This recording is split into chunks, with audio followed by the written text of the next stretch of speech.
मैं कुछ क्षण एकांत में अपने भाई और मित्रों के साथ रहना चाहता हूं। जो आज्ञा महाराज।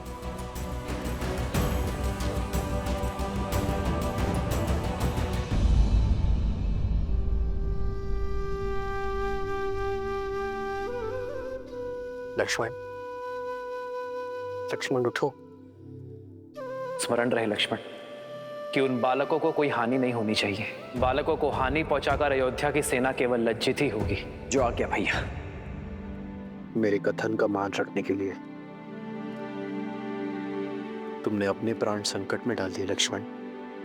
उनका रक्त ना बहे इसलिए अपनी सुध खो बैठे।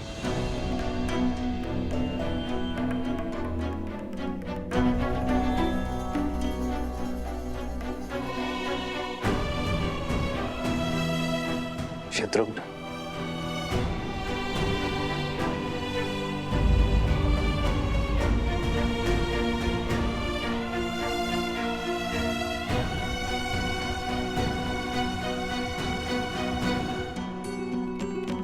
जय श्री राम।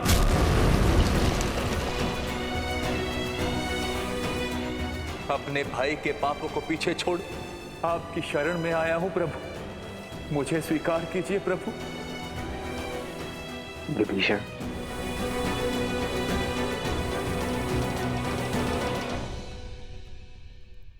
मैं महाराज दशरथ का पुत्र ये प्रण लेता हूं कि अपने मित्र सुग्रीव को उसका राज, उसकी पत्नी और उसका सम्मान अवश्य लौटाऊंगा।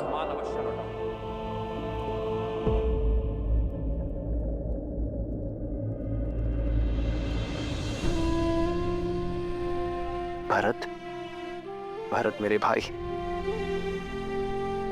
उठो भरत, तुम्हारे राम भैया आए हैं। जाओ भरत, बिना किसी बंधन के जाओ।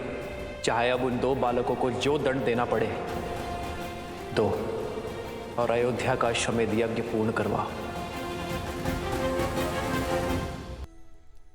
स्मरण रहे, माता कहती है, धैर्यम सर्वत्र साधनम। भाग्य भी साथ साधने वालों का साथ देता है। कल हम पुनः श्री राम के समक्ष जाकर उनका सामना करेंगे। किंतु सत्य तो ये भी है ना भैया, यदि आज सूर्यास्त नहीं हुआ होता तो हम जीवित नहीं होते। नहीं भैया, मैं भयभीत नहीं हूँ, मृत्यु का भय नहीं है मुझे। मैं तो केवल ये बात सोचकर व्यथित हूँ कि यदि आज हमें कुछ हो जाता तो माता का क्या होता। उन्होंने अपना पूरा जीवन अकेले बिता दिया, हमारे होने के आभास के साथ निकाल दिया, किंतु शेष जीवन किसके सहारे बिताती।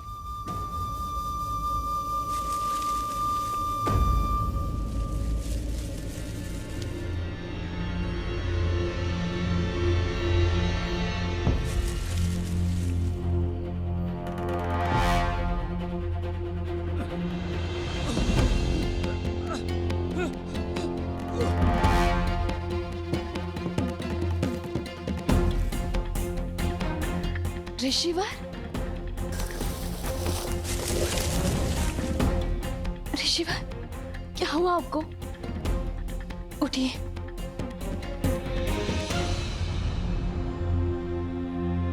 हे देवी, सहायता कीजिए। कुछ असुरों ने हमारे आश्रम में घुसकर हमारे सभी साधु संतों को बंधक बना लिया है, और जब मैं भागने लगा तो मुझ पर प्रहार कर दिया और इस दिशा में भेज दिया। किसी वन देवी को यह संदेश देने को कहा। वो कह रहे थे कि वन देवी उन्हें ढूंढ रही हैं और वो वहीं हमारे आश्रम में वन देवी की प्रतीक्षा करें। मुझसे और नहीं चला जा रहा था, शरीर घायल हो गया था, शरीर से रक्त बह रहा था, मैं यहीं झाड़ियों में गिर गया। हे देवी, आप ये संदेश उस वन देवी तक पहुंचा दीजिए। आप हमारे आश्रम को बचा लीजिए। अपने उचित व्यक्ति से ही सहायता मांगी है ऋषिवर। मैं ही हूं वन देवी और मैं ही उन असुरों को ढूंढ रही हूं। आपके आश्रम और आश्रम वासियों को मैं बचाऊंगी। आप यहीं रुकिए, तब तक मैं उन दुष्टों को दंड देकर आती हूँ। अपने भाइयों को कष्ट में देखकर मेरा मन पीड़ा से भर जाता है। उठो भरत। भरत, तुम्हारे राम भैया आए हैं। भरत उठो। भरत। लक्ष्मण, लक्ष्मण तुम तो उठो। लक्ष्मण। शत्रुघ्न। मित्र, मित्र उठो। विभीषण, देखिए ना, मैं आ गया हूं। आप सब मेरे आदेश का निरादर क्यों कर रहे हैं?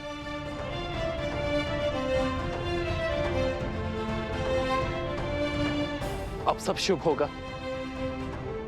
तुम्हारे सम्मान को क्षति पहुंचाने वाले उद्दंडियों को दंड अवश्य मिलेगा।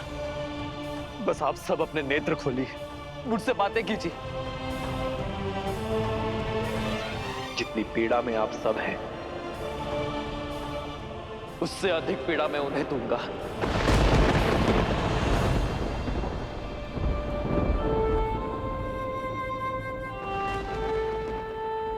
महाराज के स्वर में इतनी पीड़ा, चलकर देखना चाहिए।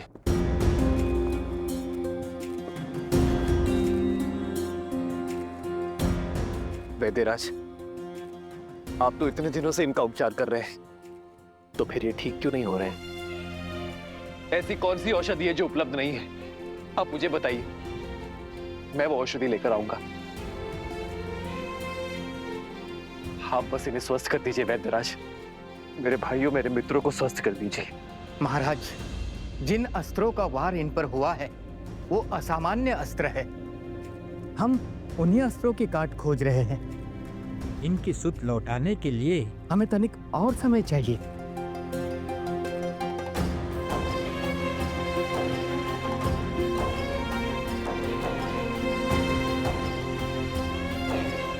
लक्ष्मण, लक्ष्मण, लक्ष्मण, लक्ष्मण।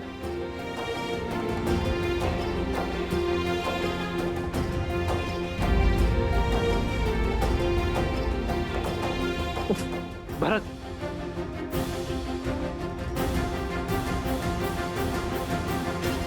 वैद्यराज भरत को देखिए।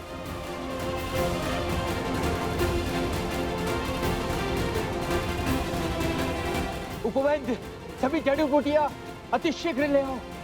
इसी क्षण हमें इनके प्राण बचाने होंगे, अन्यथा अनर्थ हो जाएगा।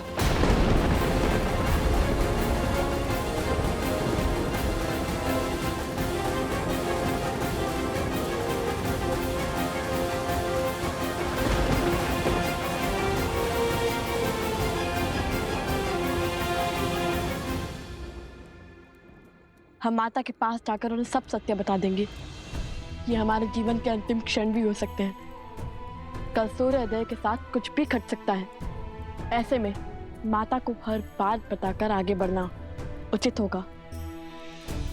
अपने पुत्रों का निर्णय जानना माता का अधिकार है। हाँ भैया, हम माता को अपना निर्णय ही नहीं, अपने मन की हर मंशा के बारे में बताना चाहिए। हम क्या कर रहे हैं, क्यों कर रहे हैं, हमारा उद्देश्य क्या है, उन्हें सब पता चलना चाहिए।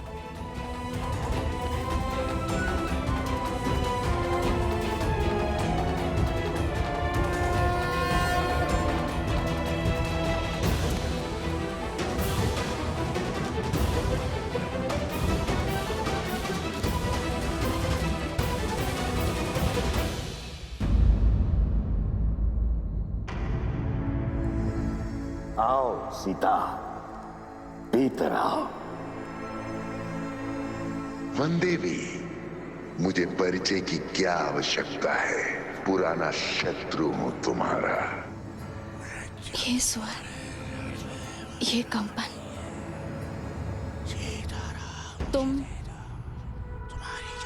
तुम वही हो ना जो स्वयं को मेरा परम शत्रु कहता है, और भेड़िए के वेश में भी तुम ही ने प्रहार किया था ना?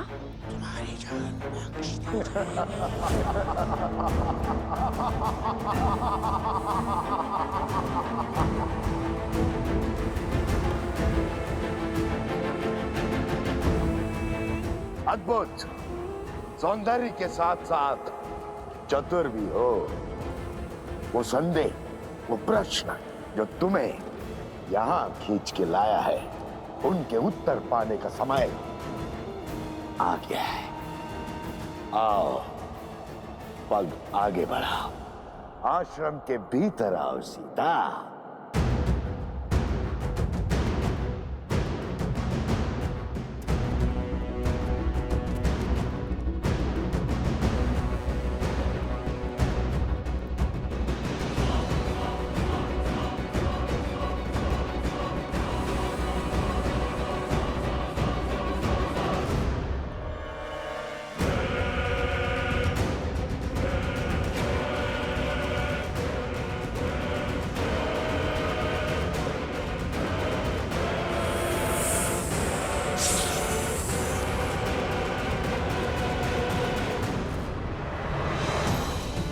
माता, माता, माता, माता।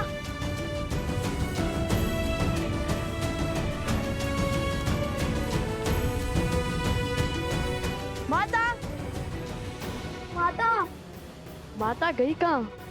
गुरु माँ को भी कुछ नहीं पता और ना ही कुमुद में दीदी को। ऐसे बिना किसी को बताए माता का चले जाना स्वाभाविक तो नहीं है। माता, आप वहाँ है क्या? भैया, आप माता को वहाँ देखिए, मैं यहाँ देखता हूँ।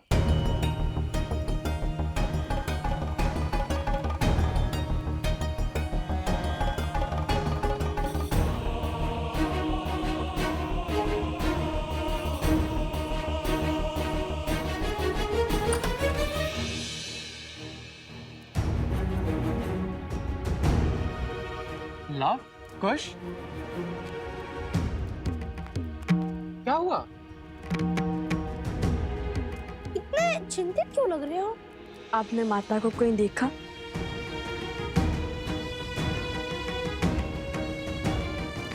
वनदेवी का तो संदेह से कुछ पता ही नहीं है। आश्रम से बाहर निकली थी, भैया ने देखा था, तब से लौटी ही नहीं। क्या? माता संध्या से ही नहीं लौटी?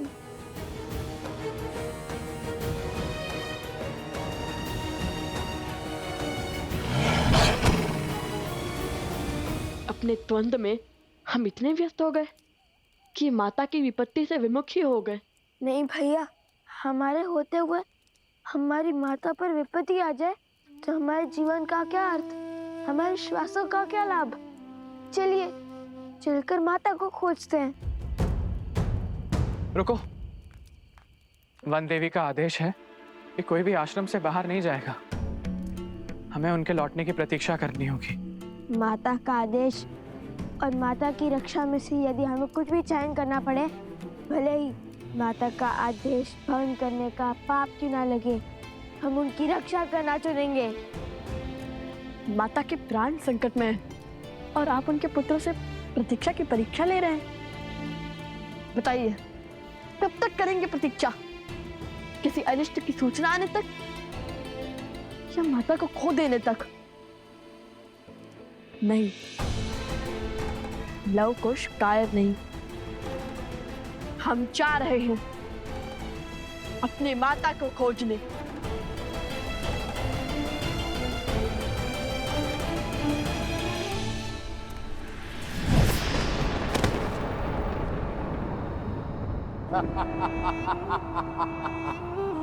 ये कैसी माया है? मेरी तनिक सी माया को नहीं पहचान पा रही हो सीता, तो मुझे क्या पहचानोगी? ये वही माया है जिसका उपयोग वर्षों से तुम्हारे परिवार के विरुद्ध करता आया हूं मैं। अब इसी माया से तुम्हारे पुत्रों के हाथों तुम्हारे पति के प्राण लेने हैं मुझे। बहुत पुराना प्रतिशोध पूर्ण करना है तुमसे। अपना बल दिखाने का प्रयास मत करना, अन्यथा एक चुटकी बजाते ही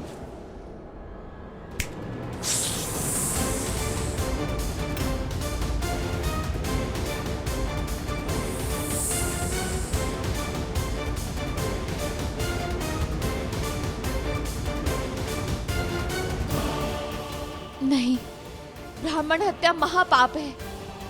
मत करो ये ब्रह्म हत्या।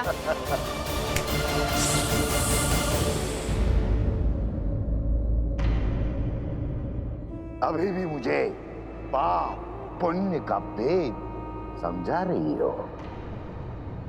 ज्ञान देते देते दाव खेल जाना आता है तुम्हें, परंतु आज यदि तुमने कोई भी खेल खेला, कोई भी दुस्साहस दिखाने का प्रयास किया, तो जिस रघुकुल ने सदा साधु संतों की रक्षा की है, उसी रघुकुल की पुत्र वधू इन साधुओं की मृत्यु का कारण बनेगी।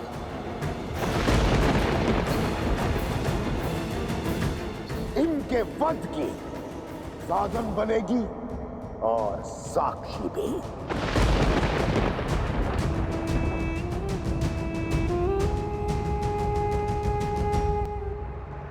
क्या चाहते हो तुम? क्यों मेरे कारण इन ब्राह्मणों को दंड दे रहे हो? यदि तुम्हारे प्रतिशोध की अग्नि तुम्हारे पीड़ा बुझा सकती है, तो प्रहार मुझ पर करो। यदि तुम बहुत बड़े मायावी हो, तो मेरे सामने आओ, या फिर एक स्त्री के सम्मुख आने से भयभीत हो तुम। यदि तुम मेरा परिचय जानते हो, मेरा सत्य जानते हो, तो तुम ये भी जानते होगे कि तुम्हारे जैसे एक असुर ने एक स्त्री की सुचिता को तार तार करने का प्रयास किया था, जिसका अंत इतना भयावह हुआ था कि 10 दिशाओं के राजा के परिणाम की गाथा से 10 दिशाएं कांपने लगी थी। स्मरण रहे, पाप केवल तब तक संभल पाता है जब तक पुण्य शीश नहीं उठाता। धर्म की शक्ति के आगे अधर्म को नतमस्तक होना ही पड़ता है, जैसे श्री राम के आगे रावण को अपने घुटने टेकने ही पड़े थे।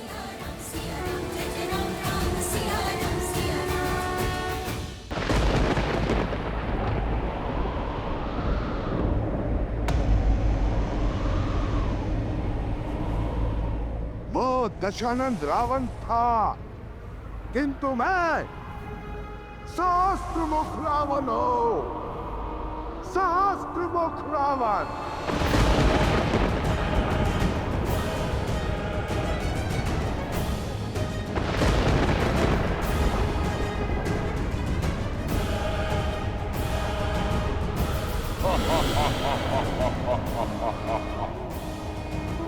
जिसकी हार का विस्तार से ज्ञान दे रही हो, उसी लंकापति दशानंद रावण का बड़ा भाई हूं मैं।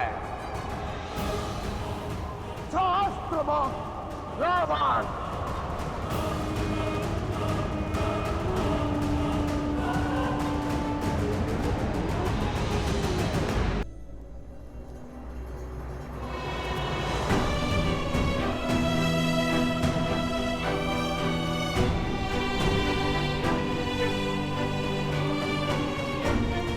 वैद्यराज, वैद्यराज कुछ बताइए ना, इन सबको हो क्या रहा है?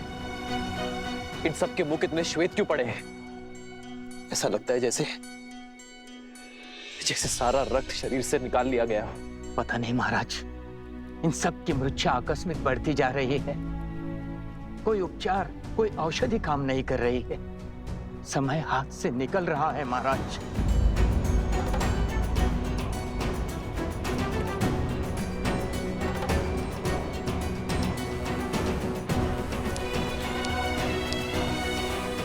ये पात्र 8 पहर में रिक्त हो जाएगा, अर्थात 8 पहर में एक काल चक्र पूर्ण हो जाएगा। यदि उससे पहले इन्होंने आंख नहीं खोली तो ये सब सदा सदा के लिए मृत्यु को प्राप्त हो जाएंगे महाराज।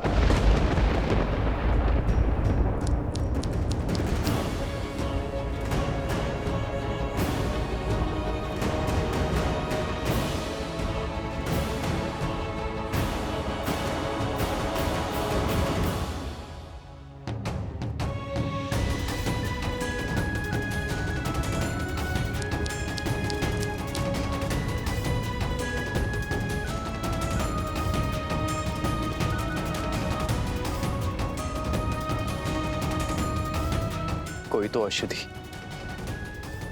कोई तो उपाय होगा, कोई तो काट होगी इस मूर्छा के दंश की।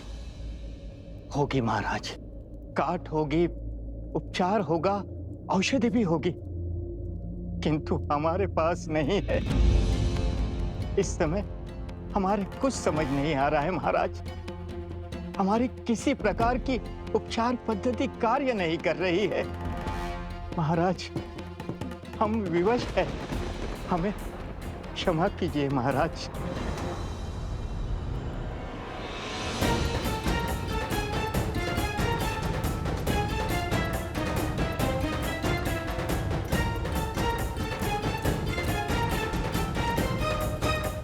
अरे अरे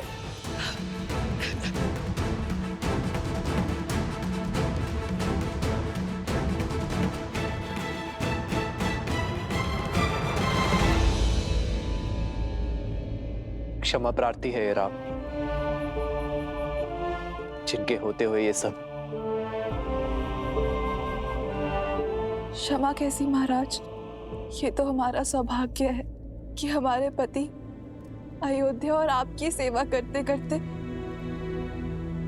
वीर गति को प्राप्त हो जाएंगे।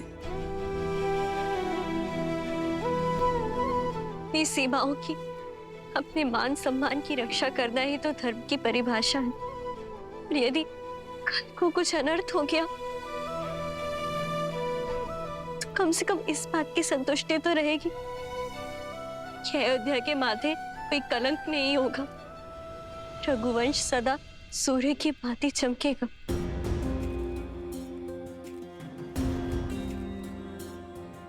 राम की नीति है, जो राम का हुआ राम उसका हुआ।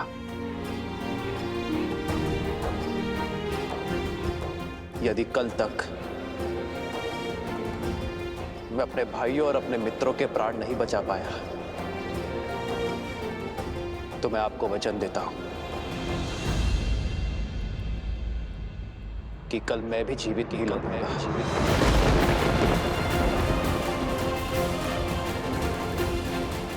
अपने भाइयों और अपने मित्रों के पार्थिव शरीर को मैं अपने प्राणों से श्रद्धांजलि दूंगा। ये राम का वचन है, ये राम का वचन है। रघुकुल रीत सदा चली आई, प्राण जाए पर वचन न जाए।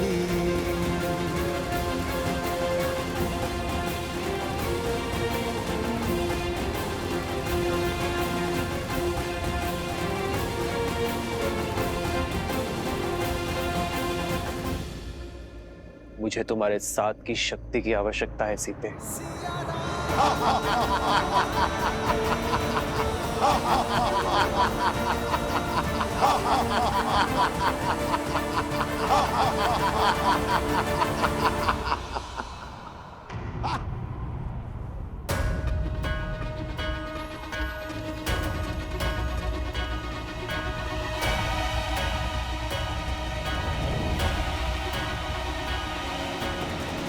और खसुर अभिमान के मद में वही भूल करने जा रहा है जो हर असुर करते हैं।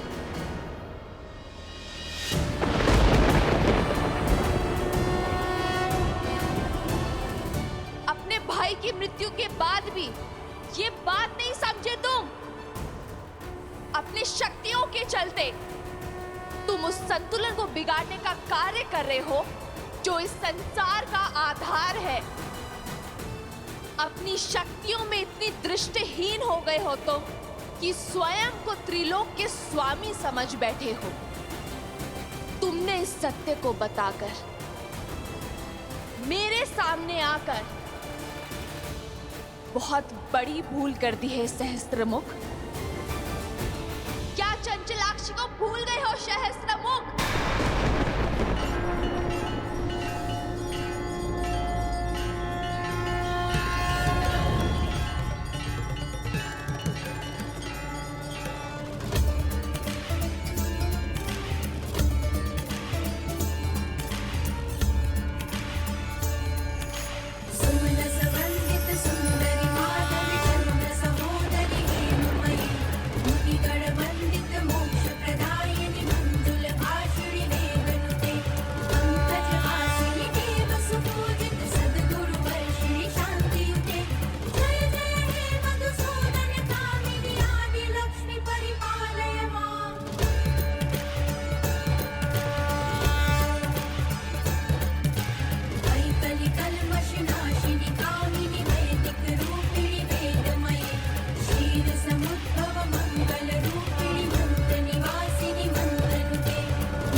मैं तुम्हें श्राप देती हूँ। जिस माँ लक्ष्मी की पूजा में तुमने विघ्न डाला है, एक दिन उन्हीं का रूप तुम्हारा अंत करेगा सहस्त्रमुख। अधर्म का मार्ग छोड़ धर्म का पथ चुनने का समय आ चुका है सहस्त्रमुख रावण। और अधर्म के इस त्याग को दिशा अंतर मन का प्रकाश देगा। वो प्रकाश हर अंधकार, हर नकारात्मकता का अंत करेगा।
जीवन की सच्ची पूंजी मन की उदारता और मस्तिष्क की भद्रता में है, जो धर्म को संबल देता है, ना कि लोभ का वो जाल जिसमें हर असुर फंसे होते हैं।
ये शक्ति, ये साहस, ये तेज, ये तो मुझे हिल जाएगा, मेरा अंत कर देगा।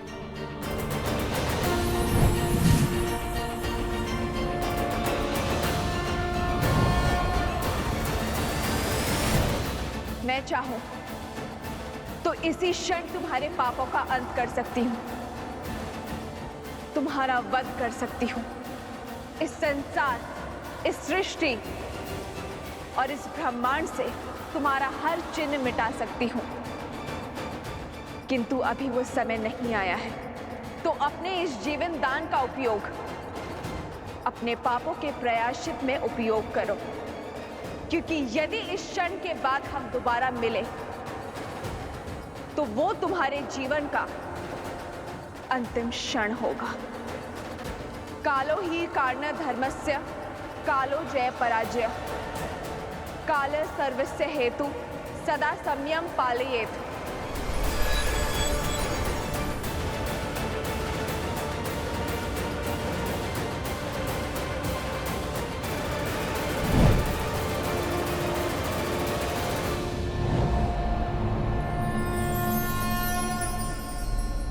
सीता,